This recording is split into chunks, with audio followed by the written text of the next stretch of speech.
define terrorism? The current definition is any individual or group that uses violence to achieve a political goal. The administration believes that the drug cartels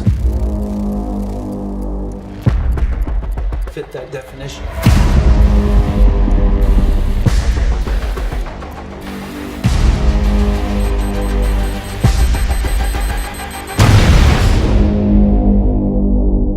You want to see this thing through?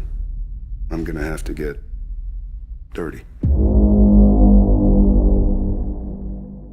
Turning you loose. How loose? No rules this time. Adios.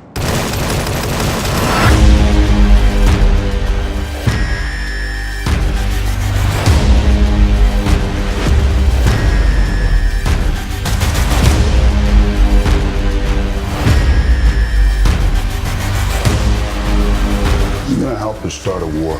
With who?